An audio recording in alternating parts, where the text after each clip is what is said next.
नमस्कार, मी अभिजित देशमुख जिल्हा वार्तामध्ये आपलं स्वागत करतो. जिल्हा वार्ताच्या माध्यमातून कल्याण डोंबिवलीसह आजूबाजूच्या परिसरातील समस्यांना नेहमीच वाचा फोडली जाते. येत्या 2 महिन्यांवर महापालिकेच्या निवडणुका आहेत. कल्याण डोंबिवली महापालिकेत काय विकास कामं झालीत, काय होणार आहेत, याचा आढावा घेण्यासाठी जिल्हा वार्ताच्या माध्यमातून आजी माजी लोकप्रतिनिधी तसेच राजकीय नेत्यांसोबत मुलाखतींचे सत्र जिल्हा वार्ताने सुरू केलंय. आज देखील आपल्यासोबत कल्याण डोंबिवलीमधील मातब्बर राजकीय नेते उमेश बोरगावकर आहेत. उमेश बोरगावकर हे बांधकाम व्यावसायिक आहेत. त्याचप्रमाणे गेल्या अनेक वर्षांपासून ते राजकारणात आहेत. मित्रमंडळापासून सुरू झालेली त्यांची कारकीर्द राष्ट्रवादीचे गटनेते ते आता नुकताच त्यांनी शिवसेना शिंदे गटात प्रवेश केलाय. एकंदरीतच आपल्यासोबत आज शहरात नेमकं काय विकास कामं झाली आहेत, त्यांच्या प्रभागात काय विकास कामं झाली आहेत, शहरातील राजकारणाबद्दल त्यांचं मत काय, हे आपण आज त्यांच्याकडून जाणून घेऊ. आपल्यासोबत उमेश बोरगावकर आहेत.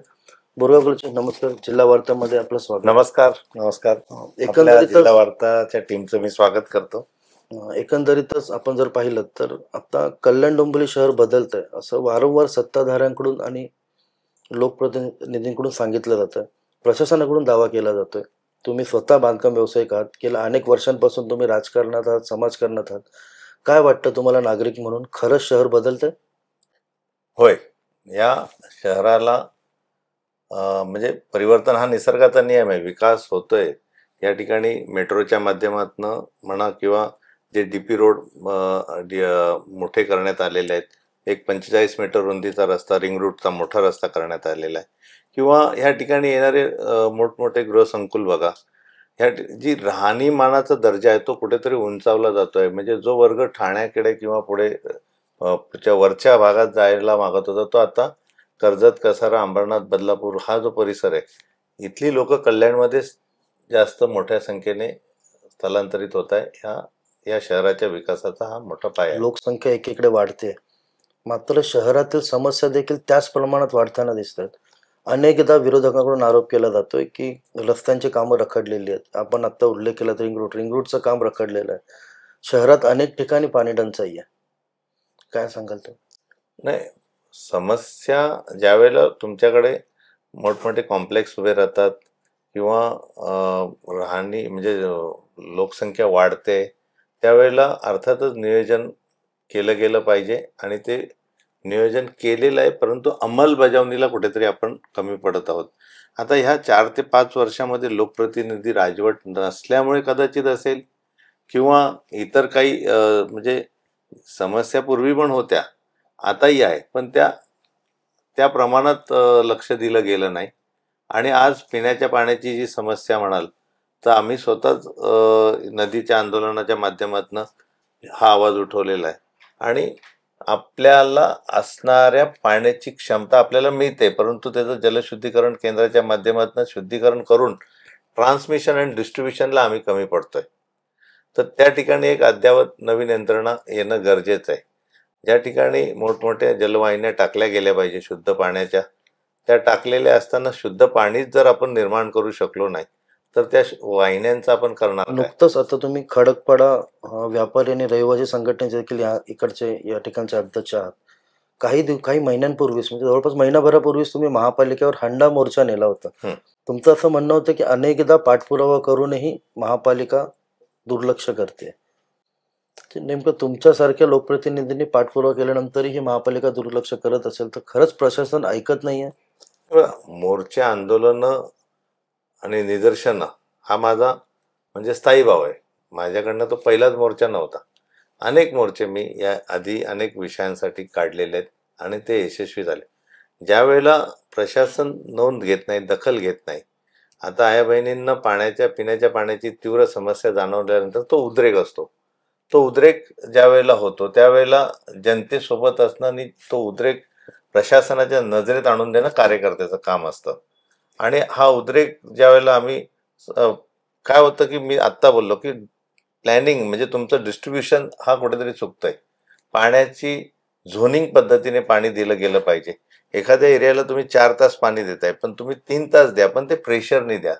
दबाव चांगला असला पाहिजे की बाबा पाणी वरती आलं पाहिजे. तर ते नव्हतं आणि अत्यंत कमी दाबाचा पाणी पुरवठा होत होता. त्या निषेधार्थ तो मोर्चा होता आणि त्याच्यानंतर आम्ही ती सुधारणा करून घेतली. 30 लाखाचं काम मंजूर झालेलं होतं, त्याची अंमलबजावणी करून घेतली. काय होतं की मध्ये पावसाळा आहे, हे काम करता येणार नाही, ते काम करता येणार नाही, परंतु आता सगळी कामं लाईनीत सुरू करून घेतली. बरोबरच आहे. आपण आत्ता जो प्रभागात आपण इच्छुक आहात, इथून मागे आपण ज्या प्रभागात निवडणुका लढवल्या, तो प्रभाग म्हणजे बेतुरकरपाडा परिसर आणि आजूबाजू सगळी जी वस्ती आहे अत्यंत दाट लोकवस्ती म्हणून ओळखली जाते. गटार पायवाटांच्या तिकडे नेहमीच बघितलं तर टीकाटिप्पणी होत असते. रस्त्यांबाबत देखील अनेकदा तिकडे तक्रारी येत असतात. जेव्हा तुम्ही नगरसेवक होतात त्यावेळेला तुम्ही याबाबत काय पाठपुरावा केलात आणि एक महत्वाचं म्हणजे तो दाटीवाटीच्या परिसरात एक क्लस्टर योजना बाबत तुमचा अनेक वर्षांपासून जो पाठपुरावा सुरू होता, म्हणजे लोकांना चांगली घरं मिळावीत आणि परिसर व्यवस्थित व्हावा हं. यासाठी तो तुमचा पाठपुरावा सुरू होता. आता काय त्याची परिस्थिती म्हणजे कुठल्या स्टेजवर आहेत? मागील 10 वर्षामध्ये म्हणजे जे 10 वर्ष नगरसेवकाचा माझा कारकीर्द होती 2005 ते 2015, ह्या दरम्यान मी छातीठोकपणे सांगू शकतो की माझ्या प्रभागामध्ये एकही चाळ किंवा एकही अनधिकृत बांधकाम झालं नाही. लोकांनी घराच्या पायाची उंची पर्यायाने घराची उंची वाढवली, पोटमाळा काढला. हा पूरग्रस्त परिसर होता. शासन दरबारी तशी नोंद आहे. पण या ठिकाणी नवीन अनधिकृत चाळी होऊ दिल्या नाही. आणि मी आज अभिमानाने सांगतो की माझ्या प्रभागामध्ये म्हणजे सभागृहामध्ये मला सांगितलं जातं तू स्लम एरियातला नगरसेवक आहे, चाळीचा नगरसेवक आहे. पण मी त्यावेळेला बोललो होतो की एक वेळ अशी येईल की तुम्ही माझ्या परिसरात याल बघायला. आज आम्ही अभिमानाने सांगतो की Mangeshi light, Mangeshi flora, Jupiter किंवा व्हीनस किंवा प्लुटो ह्या जे काही आज कॉम्प्लेक्स आहेत, म्हणजे मोठमोठी गृहसंकुलं. मंगेशी वर्ल्ड, हे आम्ही आणले. त्या ठिकाणी ह्या ठिकाणी सँक्शन करून घेण्यापासनं, त्या ठिकाणचे रस्ते मंजूर करण्यापासनं, बॉक्स नाला बनवण्यापासनं सगळी कामं आपण करून घेतली. ही विकासाची त्या चाळींच्या परिसरामध्ये एवढा मोठा कॉम्प्लेक्स आज तुम्ही ज्युपिटरला किंवा व्हीनस या परिसरामध्ये येऊन बघा, मंगेशी लाईट, मंगेशी फ्लोरामध्ये तुम्हाला एक वेगळं चित्र जाणवेल की त्या ठिकाणी असलेली हिरवाई बघा, वृक्षारोपणाच्या माध्यमातून झाडं लावलेली बघा, आणि संगोपन ती वाढ लावली नाही फक्त, तर त्यांचं संगोपन योग्य पद्धतीने झालं. तर हा नवीन परिसर डेव्हलप करून दाखवला. आणि ह्या चाळींच्या परिसराला एक, आता क्लस्टरचा विषय तुम्ही काढला, तर क्लस्टरसाठी संघर्ष होता गेल्या 10-15 वर्षाचा सर्वच पक्षांचा. गेल्या अनेक वर्षांपासून हा विषय क्लस्टर यावा. आज क्लस्टर आला. क्लस्टरच्या माध्यमातून एक वाढीव अपेक्षा आहे. काय होतं की ज्या परिसरामध्ये चाळ आहे त्या चाळीच्या लोकांना अपेक्षा असते की एक अद्यावत असं सदनिका आपल्याला मिळावी, तिथे पार्किंगची व्यवस्था असावी, गार्डन असावं, क्लब हाऊस असावं किंवा इतर आणखी सेवा सुविधा सगळ्या असाव्या अद्यावत अशा. पण तो FSI, मग त्या जमीन मालकाची पण मागणी असायची, इमला मालकाची मागणी असायची. आणि जो FSI नॉर्मल FSI होता क्लस्टरच्या व्यतिरिक्त, तो त्या ठिकाणी वर्किंग होत नाही. जर विकासकाला नफाच होणार नसेल, लॉसमध्ये जाणार नसेल, तर तो प्रोजेक्ट शक्य नाही. मग क्लस्टर आल्यामुळे ह्या गोष्टी सगळ्या शक्य झाल्या आणि एक विकासाला दिशा मिळाली मोठी. आणि खऱ्या अर्थाने याच्यामध्ये म्हणजे मी प्रेरित झालो की एकनाथ शिंदे साहेबांकडे ज्यावेळेला ते उपमुख्यमंत्री आणि नगरविकास खातं त्यांच्याकडे, पालकमंत्री आहेत, तर ह्या माध्यमातून त्यांनी जी झेप घेतली की क्लस्टर आलं पाहिजे, SRA झालं पाहिजे किंवा ह्या स्लम एरियातला सर्व सेवा सुविधा आल्या पाहिजे. मी स्वतः गेलो रवी पाटील साहेबांबरोबर की साहेब माझ्या परिसरातला हा चाळींचा परिसर आहे क्लस्टरच्या बाबतीत. त्यांनी त्वरित जाखड मॅडमना फोन लावला, आयुक्त महोदयांना, की तुमच्या कल्याण परिसरामध्ये क्लस्टरचे प्रोजेक्ट का वर्किंग होत नाही आहे. आणि माझ्याकडे बोरगावकर बसलेले आहेत, त्यांचं एक प्रपोजल आहे, त्याच्यावरती जलद गतीने जरा लक्ष द्या. आयुक्त मॅडमने सांगितलं की माझ्याकडे क्लस्टरवर काम करणारी टीम नाहीये. तर टीम नाहीये म्हटल्यावरती ते म्हणाले की मी तुम्हाला पाठवतो इकडनं चांगली टीम. आणि खरोखर शिंदे साहेबांनी एक टीम त्या ठिकाणी चांगली क्लस्टरवर काम करणे टाउन प्लॅनिंगमध्ये, आणि पहिल्यांदा KDMC मध्ये क्लस्टर डेव्हलपमेंटसाठी वेगळं डिपार्टमेंट सुरू झालं. ही फार मोठी उपलब्धी आहे. आणि क्लस्टर आल्यामुळे इथल्या चाळीतल्या रहिवाशांना किंवा नवीन तरुण पोरांना एक पुन्हा उभारी आली की कधी डेव्हलपमेंट क्लस्टर येणार हे आपण तर ऐकतोच, म्हणजे सुरुवात प्रत्यक्षात कधी होईल? मी म्हणतो जी काही वर्ष 2 वर्ष असं मी म्हणणार नाही, पण येत्या काही महिन्यामध्ये क्लस्टरचे अनेक प्रोजेक्ट लवकरच सुरू होण्याच्या माध्यमात आहे. आमचे मित्र कल्याण पूर्वचे निलेश शिंदे त्यांच्या प्रभागामध्ये पण क्लस्टरचे चांगले प्रोजेक्ट वर्किंग होत आहेत. प्रोसेस सुरू झालेली आहे, ज्याला बायोमेट्रिक सर्वे म्हणतो तो सुरू झालेला आहे. आणि क्लस्टरचा प्रोजेक्ट येण्यासाठी ज्या स्टेप उचलल्या गेल्या पाहिजे त्या आता उचलल्या गेल्या, तो बेस मिळाला आहे. आणि ही शिंदे साहेबांकडनं कल्याणकरांना मिळालेली खरोखर मोठी भेट आहे की क्लस्टरसाठी त्यांनी पुढाकार घेतला. तुमच्या प्रभागामध्ये तुम्ही असं कोणतं विकास काम म्हणजे तुमच्या नेहमी लक्षात राहील असं कोणतं विकास काम तुमच्या हातून झालंय की ते पाहून तुम्हाला समाधान वाटतं की हा हे मी केलं? आता बघा, ज्या वेळेला 2005ला मी निवडून आलो, तो पुराचा फटका मोठ्या प्रमाणात बसला होता. 2005ला 26 जुलै 27 जुलैचा जो महापूर होता त्याच्यामध्ये पूर्ण प्रभागच डॅमेज झाला होता. आणि त्या निवडणुकीनंतर ज्या वेळेला एक आपण प्रभागामध्ये काम करताना एक शपथ खाल्ली होती की पुन्हा असं संकट आलंच तर त्याचा सामना करता आला पाहिजे. कोणतंही संकट असो, नैसर्गिक आपत्ती असो, मानवनिर्मित संकट असो, कार्यकर्ता हा प्रशिक्षित म्हणजे त्या पिरियडमध्ये त्यांनी काय केलं पाहिजे, कसं म्हणजे त्या समस्याला झुंज दिली पाहिजे आणि कसा लढा उभा केला पाहिजे. ह्या पुरामुळे मी एक शिकलो की नगरसेवकाची संधी मला योगायोगाने त्याच वेळेला आली. आणि जे पाणी 12वे गावाकडनं येत होतं, म्हणजे खडकपाड्यावरनं असं पूर्ण खाली येत होतं, चौधरी कॉलनीमध्ये घुसत होतं, चौधरी कॉलनीमधनं पंचमुखीमधनं एव्हरेस्ट नगरमधनं सम्राटनगरमधनं आणखी रामबाग 4कडे हा जो मोठा लोंढा यायचा पाण्याचा, हा कुठेतरी थांबवला गेला पाहिजे. आणि त्याच्यावरती मी तज्ज्ञांचा सल्ला घेतला आणि त्यावेळेला सर्व स्ट्रॉंग वॉटर म्हणजे भुयारी गटर योजना ही अंमलात यावी म्हणून सभागृह डोक्यावर घेतला. आणि सभागृह, माझ्या प्रभागात पूरग्रस्त, मला हा पुराचा फटका बसतो, हा पुरामुळे नाही, हा मानवनिर्मित संकट आहे. हे नैसर्गिक नाही आहे, हे मानवनिर्मित आहे. हे पाणी आमच्या अंगावर जे येतं ते खाडीला गेलं पाहिजे आणि त्याच्यासाठी डिझाईन बनवली. आणि त्यावेळेला ह्या भुयारी गटरवरती अभ्यास करण्यासाठी की हा प्रोजेक्ट सक्सेस होणार नाही, होईल मी म्हणतो, आणि प्रायव्हेट एजन्सी नेमली आपण आणि त्यांच्याकडनं एक प्रोजेक्ट रिपोर्ट बनवून घेतला, DPR. त्यावेळेला 20 लाख रुपये त्या खर्च, हे 20 लाख रुपये पाण्यात जातील असं म्हणणं होतं, पाण्यात जाणार नाही. आणि त्यावेळेला तो DPR बनवला आणि DPR बनवला. त्याच्यानंतर नेमकं आपण निधी आणायचा कुठनं, 10 कोटी 5 कोटी. भुयारी गटर म्हणजे ह्या गांधारी खाडीला हे पाणी सगळं वरून जे येणार आहे, जे आतमध्ये घुसत होतं, ते पुन्हा गांधारी खाडीला वळवायचं. तर एवढा कोट्यवधी रुपयाचा खर्च करायचा कसा? तर त्यावेळेला RD शिंदे साहेब आयुक्त होते, पुंडलिक शेठ म्हात्रे महापौर होते. म्हटलं सभाच चालू देणार नाही, ही समस्या सुटलीच पाहिजे. आणि त्यावेळेला त्या ठिकाणी सर्व ह्या विभागातले खडकपाडा परिसरातले जेवढे बिल्डर्स होते त्यांची एक बैठक घेण्यात आली आणि एक अपील करण्यात आलं की ज्याचं जे काम चालू असेल त्यांनी तितकं 5 रुपये फुटाने या विकास कामासाठी वेगळा निधी द्यावा. आणि सर्व बिल्डर लोक तयार झाले. त्यांनी सहकार्य करण्याचं 15 दिवसामध्ये 45 लाख रुपये झाले. त्याच्या 15 दिवसामध्ये जवळजवळ आणखी 30-40 लाख रुपये झाले. आणि स्थायी समिती सभापती राजेश ते आपले देवळेकर होते, राजू देवळेकर, त्यांनी म्हणाले की आता आपल्याला टेंडर काढता येऊ शकतं. आणि टेंडर निघालं. त्याच्यानंतर योगायोग चांगला होता, JNU RM आला.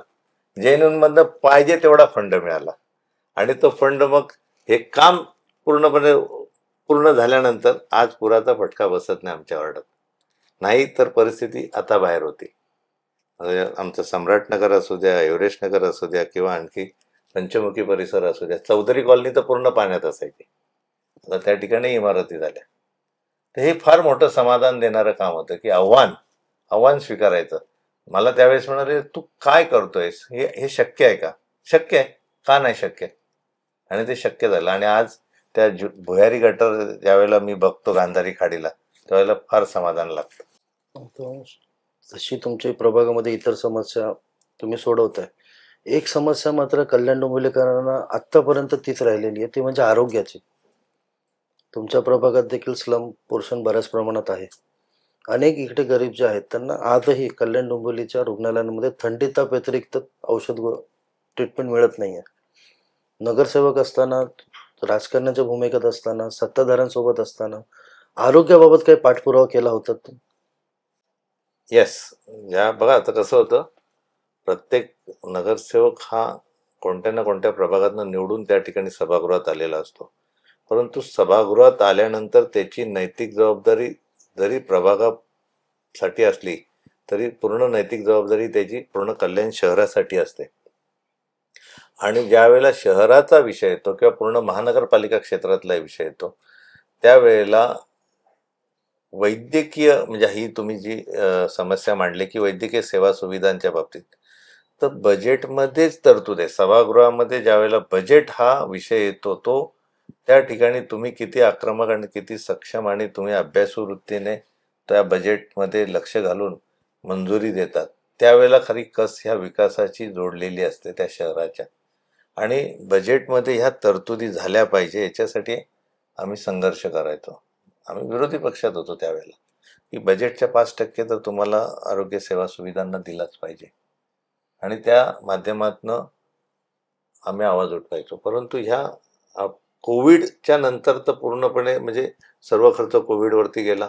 त्याच्यानंतर मोठा म्हणजे जो इतर सेवा सुविधांसाठी आरोग्याच्या बाबतीत खर्च करायला पाहिजे तेही खर्च झाले नाही आणि त्याच्यातनं अनेक घटना घडल्या. त्याच्यातनं कल्याण डोंबिवली महानगरपालिकेची मोठ्या प्रमाणात बदनामी कोविडच्या देखील झाली. काळामध्ये काही मोजके नगरसेवक, लोकप्रतिनिधी किंवा राजकीय संघटनेचे जे पदाधिकारी आहेत मोजके ते शहरात दिसत होते. त्यामध्ये तुम्ही देखील होतात. काय अनुभव असेल त्या 2-3 वर्षाच्या काळातला? अनेक मदत नाही, तुमच्या बघा मी आता थोड्या वेळावर बोललो की कोणतीही नैसर्गिक आपत्ती असो किंवा मानवनिर्मित संकट असो, कोविड ही मानवनिर्मित संकट होतं आणि ह्या संकटामध्ये ज्या वेळेला एखादा प्रशिक्षित कार्यकर्ता असतो तो कोणतंही संकट आल्यानंतर काय केलं पाहिजे आणि काय नाही केलं पाहिजे, कसं केलं पाहिजे, कधी केलं पाहिजे. आता या कोविडचे सर्व नियम होते. आम्ही मोजक्याच लोकांना प्रशिक्षण माझ्याकडनं मी दिलं की बाबा या कोविडमध्ये आपल्याला घरात बसून तर चालणार नाही, पण बाहेर फिरूनही चालणार नाही.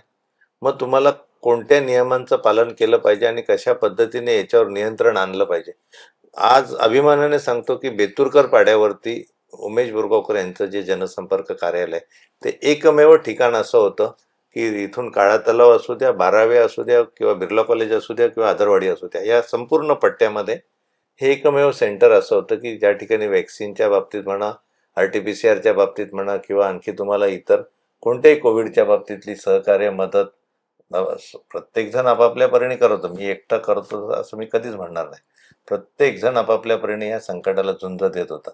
परंतु कार्यकर्ता म्हणून जी आमची टीम होती मी त्या टीमला सॅल्यूट करेन आणि एक चांगले सहकारी मला मिळाले. त्याच्यामुळे आम्ही रिक्षा चालकांपासनं तर म्हणजे ज्याला म्हणतो ना की आपण चांगले स्पोर्ट्समॅन ते सगळेच उतरले, रस्त्यावरती आले की आपल्याला हे चांगले नियोजनबद्ध कार्यक्रम घेऊन करायचा आणि सक्सेस केलं.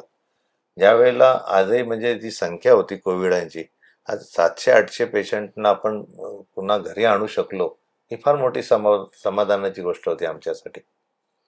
आरोग्य व्यवस्थेबाबत काय वाटतं तुम्हाला? आणखी काय सुधारणा झाली पाहिजे? हे बघा, एक प्रामाणिक कल्पना आहे की कल्पना इच्छा आहे आणि किंवा आता पुन्हा तुम्हाला संधी मिळाल्यास म्हणजे तुम्ही तेच काय करू सांगतो शकता? की हे बघा, ह्या महापालिका क्षेत्रामध्ये मेडिकल कॉलेज आलंच पाहिजे ह्या विचाराचा मी आहे. आणि एक मेडिकल कॉलेज जर आलं तर त्या माध्यमातनं एक चांगलं अद्ययावत असं हॉस्पिटल येईल जे 300-400-1000 बेडचं असावं. आम्हाला आजही KEM किंवा सायन हॉस्पिटलचं सहकार्य छत्रपती शिवाजी महाराज हे हॉस्पिटल आहे ठाण्याचं, तिथे जावं लागतं. ह्या गरजा आम्हाला नाही. आता ही खंत आहे की अपयश आहे? खंत आहे, अपयश नाही म्हणता येणार, पण खंत नक्कीच आहे. पण मेडिकल कॉलेज आलं तर त्याच्या माध्यमातून शक्य होणार आहे. आज अंबरनाथ, बदलापूर, कर्जत, कसारा हा जो काही पट्टा आहे तो कल्याणकडे या आशेने बघतोय की ह्या ठिकाणी अद्ययावत हॉस्पिटल आलं तर कल्याणच्याच पेशंटसाठी नाहीत तर ह्या पूर्ण पट्ट्याच्या पेशंटसाठी. आणि याच्यासाठी कुठेतरी जिल्ह्याच्या नेतृत्वाने लक्ष तर घाललं पाहिजेच, परंतु एक आमदार म्हणून म्हणणार नाही किंवा कोणी लोकप्रतिनिधी नाही पण जे काही आहे सर्वच लोकप्रतिनिधी एकत्र आलं पाहिजे. एकत्र येऊन या मेडिकल कॉलेजचं जे स्वप्न आहे या ठिकाणी व्हावं आणि एक अद्ययावत हॉस्पिटल व्हावं हे येणाऱ्या काळात नक्कीच पुरं होईल. आणि आम्ही तर माझ्यासारखा कार्यकर्ता तरी शांत बसणार नाही, हा विषय हाती उमेशजी, घेतलाय. कल्याण शहर किंवा तुमचा प्रभाग या व्यतिरिक्त तुम्ही गेल्या काही वर्षांमध्ये 2 आंदोलनं केली आहेत. एक आंदोलन होतं उल्हास नदीचं, ते तर आम्हाला म्हणजे सर्वांनी पाहिलंच आहे. दुसरं एक आंदोलन होतं जे कसारा घाटाच्या अलीकडे एक आदिवासी वाडा आहे, तिकडे अहिल्याबाई होळकर यांची विहीर आहे. त्या पाड्यावर तुम्ही पाण्यासाठी आंदोलन केलं होतं. नेमकं काय स्वरूप होतं आंदोलनाचं? कारण त्यावेळेला तत्कालीन मंत्री आदित्य ठाकरे हे ते तुमच्या आंदोलनस्थळी आले होते. तुम्हाला काही आश्वासने दिली होती आणि त्या गावात त्या पाड्याचा पाण्याचा प्रश्न तुम्ही सोडवलात. नेमकं ते बिवालवाडीचं आंदोलन काय होतं? संघर्ष काय होता ते?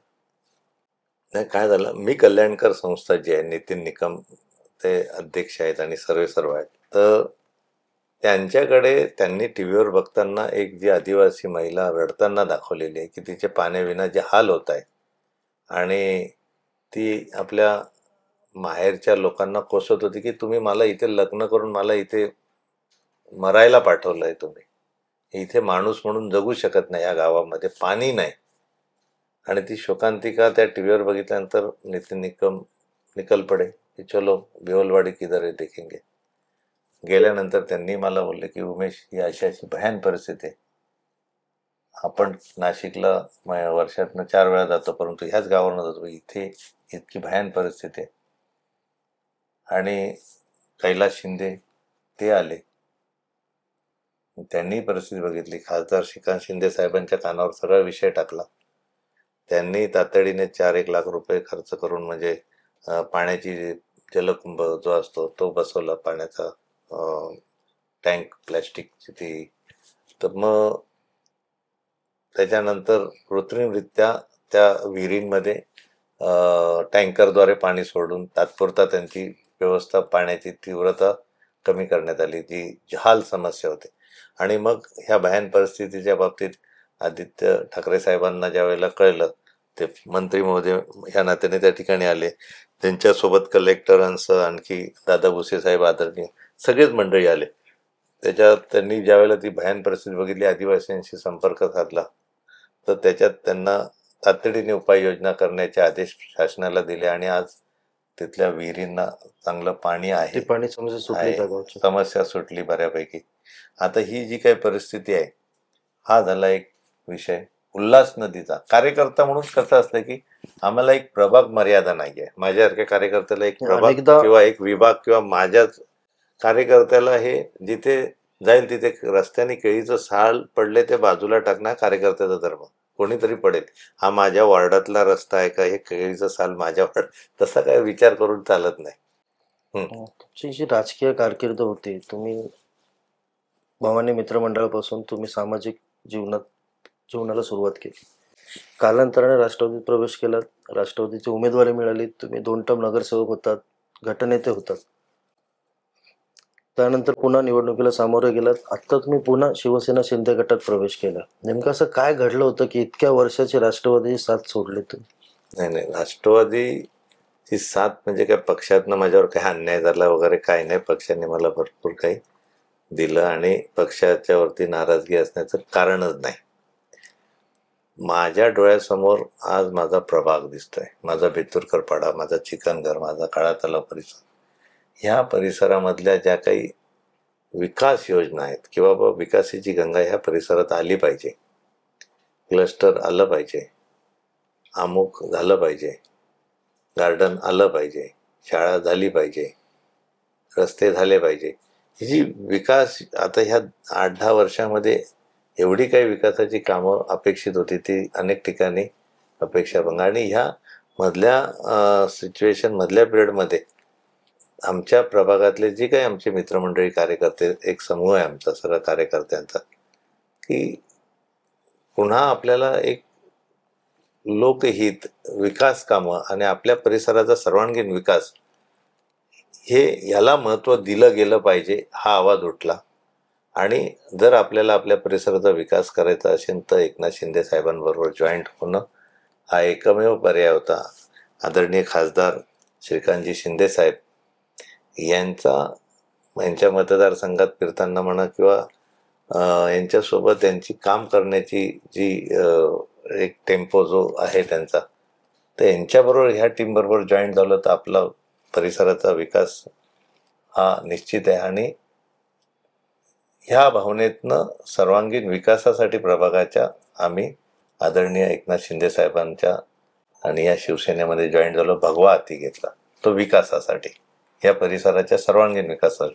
आणि आज आम्हाला आमच्या तत्व, आमच्या बाकीच्या काय नको ते आपण हट्ट म्हणून डोक्यात ठेवून चालणार नाही. तर आपल्याला आपल्या परिसराचा विकास महत्त्वाचा आहे आणि यालाच आपण प्राधान्य देऊ, म्हणून आम्ही हे धनुष्यबाण हाती घेतलं.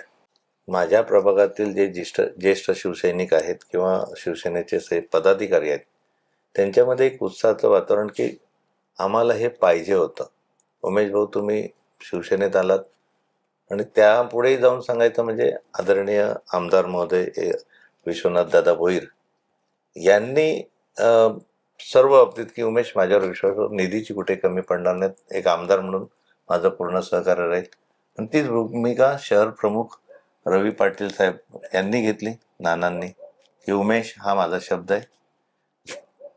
तर त्याच्यामुळे कुठेतरी असं एक भक्कम असं सक्षम वातावरण तयार झालं की आपल्याला आपण योग्य ठिकाणी आहोत आणि आपल्याला ह्या पक्षाच्या माध्यमातून एक चांगलं नियोजनबद्ध विकास काम करता येईल.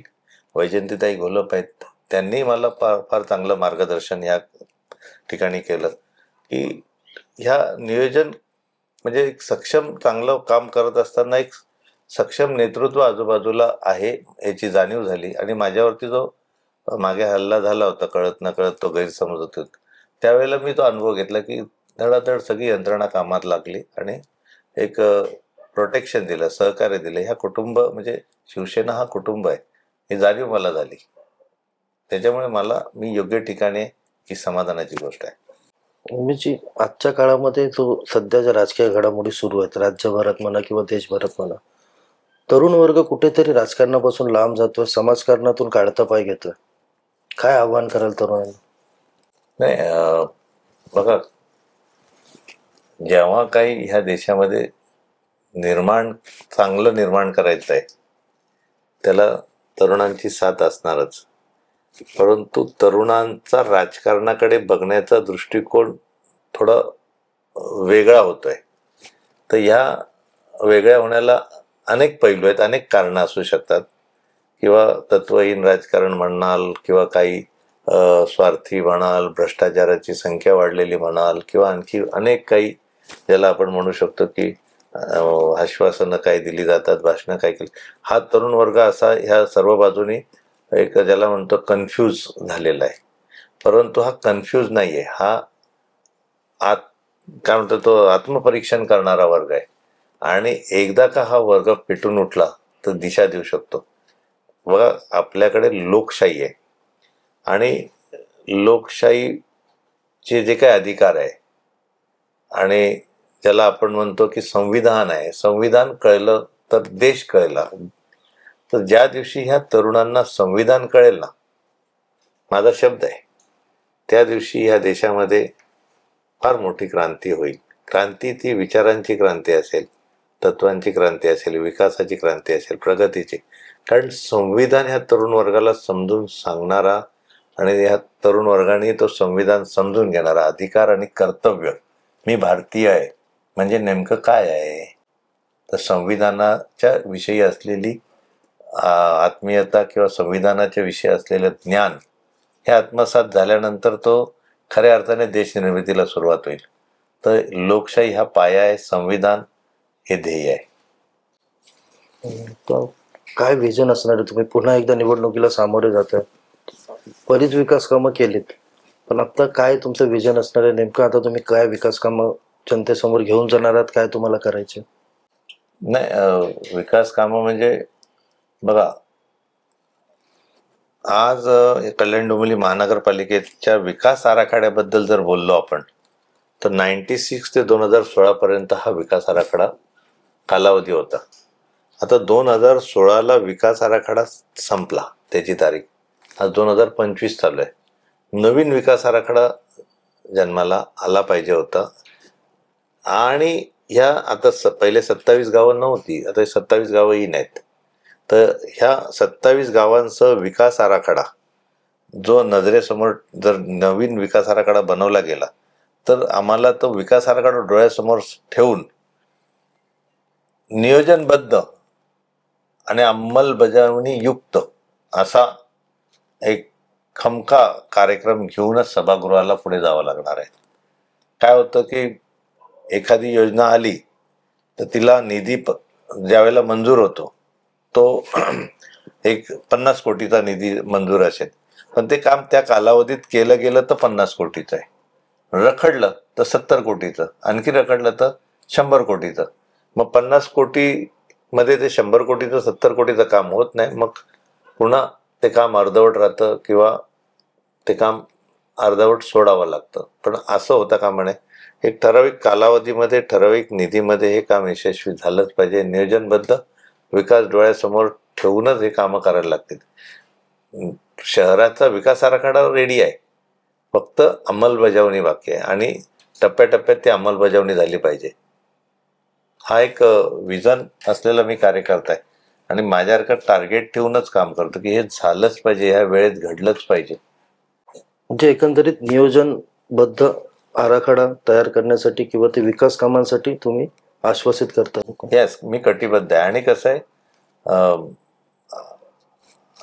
आता एखादा अनुभवी कार्यकर्ता ज्या वेळेला त्याच्यातनं सक्षमरित्या, कारण एक समाजामध्ये कोणताही कार्यकर्ता तयार व्हायला चांगल्या पद्धतीने त्या समाजामध्ये तो 10-15 वर्ष काम केल्यानंतर त्याला त्या समस्यांची जाणीव होते आणि ते सरकार दरबारी. मला पहिले असं वाटायचं की एकदा मी नगरसेवक झालो का ही समस्या सोडवेन, ती समस्या सोडवेन, असं करेल तसं करेल. पण ज्या वेळेला पहिल्यांदा नगरसेवक झाल्यानंतर अधिकार कर्तव्याची जाणीव झाल्यानंतर काय असतो बजेट, कशा पद्धतीने कामं होतात, कशा पद्धतीने फाईल बनवली जाते, त्याला कशी मंजुरी घेतली जाते, प्रशासकीय मंजुरी कशी घेतली जाते, वर्क ऑर्डर कशी काढली जाते, मग ह्या सगळ्या प्रक्रियेतनं गेल्यानंतर कामाला सुरुवात होतं आणि त्याच्यानंतर मग ते विकास काम. मग पण इतकं सोपं नसतं की माझ्या मनात आलं मी नगरसेवक झालो आणि मला आता 2 कोटीचा निधी आहे, उद्यापासून हे काम. तसं नाही होत. मग त्याच्यासाठी प्रशिक्षण लागतं, अनुभव. आज माझ्याकडे जो अनुभव आहे त्या अनुभवाच्या जोरावर मी नियोजन करू शकतो की आपण एक टार्गेट ठेवू शकतो, एक चांगलं नियोजन करू शकतो. आणि सुदैवाने आमचा जो पॅनल, मी ज्या पॅनलमधनं इच्छुक आहे, पक्ष जो आदेश देईल तो अंतिम, तर त्या ठिकाणी एक नियोजनबद्ध कार्यक्रम हातात नक्कीच घेतलेला आहे. ते आज बोलायची गरज नाही, लोकांसमोर म्हणजे धन्यवाद जिल्हा वार्ताला मुलाखतीबद्दल वेळ दिल्याबद्दल. हे होते उमेश बोरगावकर. येत्या महापालिका निवडणुकीच्या पार्श्वभूमीवर शहरात काय विकास कामं सुरू आहेत, काय राजकारण सुरू आहे याबद्दल त्यांनी बरीचशी माहिती आजच्या मुलाखतीत दिली आहे. ही मुलाखत आपल्याला कशी वाटली याबद्दल जिल्हा वार्ता यूट्यूब चॅनलला कमेंट करा, इन्स्टा पेज आणि फेसबुक पेज फॉलो करा.